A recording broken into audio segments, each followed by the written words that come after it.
Well, welcome back to week 22 of Worship at Home.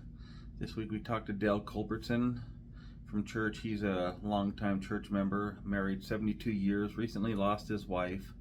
He tells his story about how he met her and how that led to his ministry serving the Lord. You enjoy. God bless.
I'll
Well, hey everyone, we're here today with Dale Culbertson, really nice guy from church.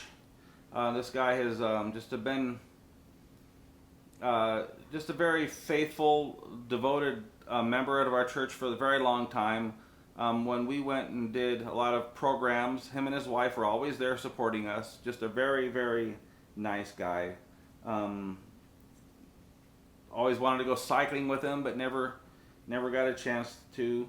This guy would go out and go do, 80-mile bike rides, 75, 80-mile bike rides, just because he could. And I knew that I never could do that. I was always a little jealous. But here we are. Hi, Dale. You said you were raised in the church? Yes. My parents were Seventh-day Adventists. I was born in the church. And you ended up being a pastor, working into a pastor life. Mm-hmm. And where all did you pastor?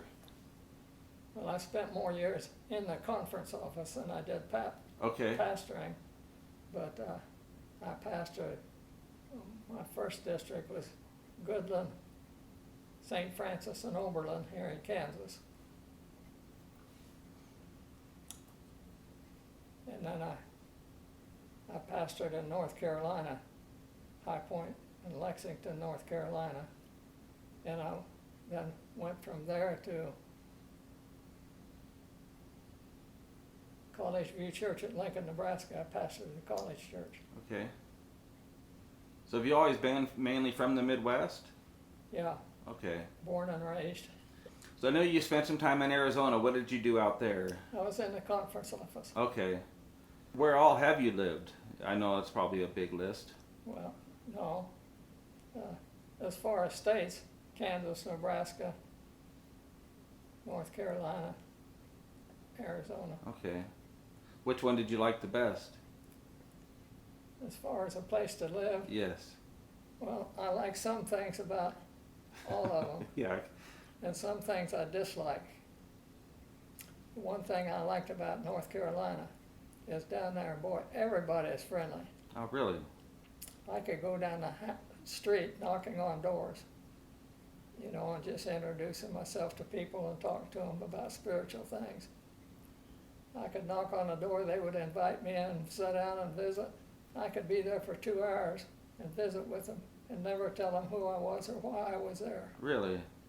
I know you've had some major life things. This might be hard, and if you don't want to, that's totally fine. I remember, maybe you didn't. Maybe it was Don who said something about some really nice things about your wife during the funeral, or was that you? Don did. Don did all the talking. Fox did. Okay. Dottie was in his Sabbath school class, and Dottie loved Don Fox. Yeah. She was such a sweet lady, and an incredible artist. Looking around your house at all this artwork is just pretty impressive. Well, let me tell you something else about Dottie. I have never, ever heard her say a harsh word to anybody. Yes, I believe that. She was that type of person. I've never heard her raise her voice or say a harsh word to anybody, me or anybody else. Boy, if more people could be like that in the world. Yeah. How long were you guys married? 72 years. 72 years. Yeah. But they had a lot of people tried to talk to her and tell her not to marry me. They didn't think I was good enough for her. We actually met through the church. But I grew up in the church, was born in the church, and Dottie wasn't. Okay. She was a convert after she was grown.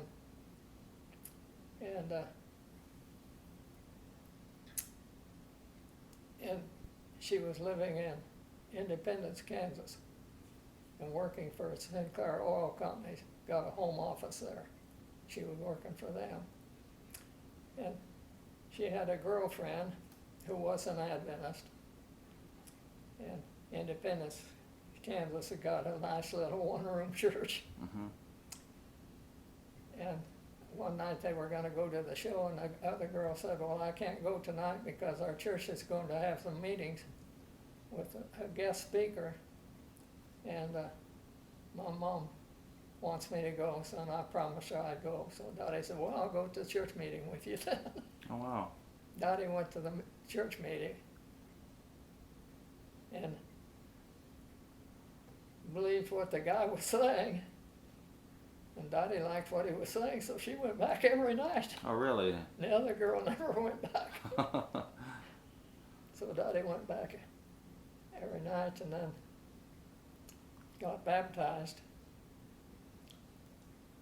And thankfully, that young evangelist knew that Dottie would never make it in her home because her family background Okay. isn't good. Right. And so he talked to her and said, look, now that you're baptized, I'd like to get you involved in church more. And right then, the conference office in Topeka had just lost a girl secretary, was looking to hire one. Oh, really? Boy, just everything fell together for her. Mm-hmm. So he just took her up to the Topeka and got her a job in the conference office. And of course, I was grown and raised in Topeka, and at that time I was not attending church. I wasn't a bad guy, I wasn't doing bad things, but I wasn't attending church. But I knew all the people in the church because I grew up there. And one day I got a phone call from this lady, and she was saying that they were going to start some young people's meetings on Friday night at the church, and was inviting me to come. And I talked to her for a while, but I didn't give her a bad time, but I wasn't going to go to church. And so I didn't. And I also didn't know who this person was because I knew everybody. And so next week she's on the phone again, invited me to young people's meeting. Wow. So I didn't go, and so the next week she's on the phone again. And I decided I'm going to have to go to church and find out who this lady is and get her off of my case. So I went to young people's meetings that Friday night, and you've always heard about this, falling in love at first sight. Boy, it really was. I walked in and saw her, and wow, my knees went weak, and I couldn't even talk. It's pretty impressive how God directed her through all of that, and then she got you in, which is pretty cool. Pretty neat story. Yeah. But I have to tell you, I haven't missed any more of those meetings either. Yeah, I bet. But that got me back into the church. We were living in Manhattan, Kansas. I was a typewriter adding machine calculator serviceman. Oh, wow. I spent, 17 years at that or something. And, but anyway, Dottie and I met and we got married.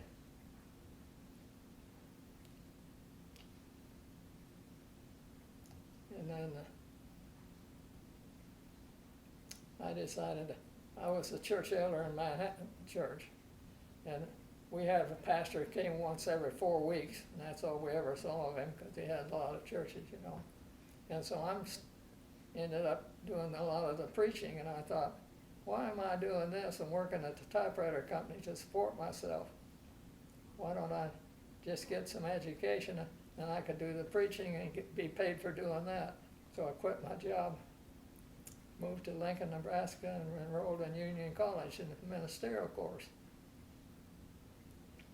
Everybody thought I was nuts.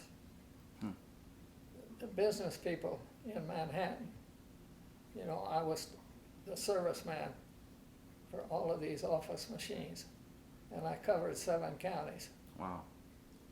And so they said I wasn't working for myself, I was working for Manhattan Typewriter Company. And I had a lot of businessmen in Manhattan said, why don't you just move across the street and open up your own store? Said, you're the guy here, you're doing the sales, you're doing the service, you're doing it all. And I said, well, I wouldn't do that to anybody. And so I didn't do that, but they tried to talk me into doing that. And then when I decided to quit and go to college, then all of the businessmen in Manhattan just thought I was plain crazy. They did everything they could try to talk me out of that. Dottie and I got married against a lot of people's ideas. And I grew up in a family of 10 kids. I'm second born Oh, wow. of 10. Born and raised in Topeka. What got you into cycling? Being crazy.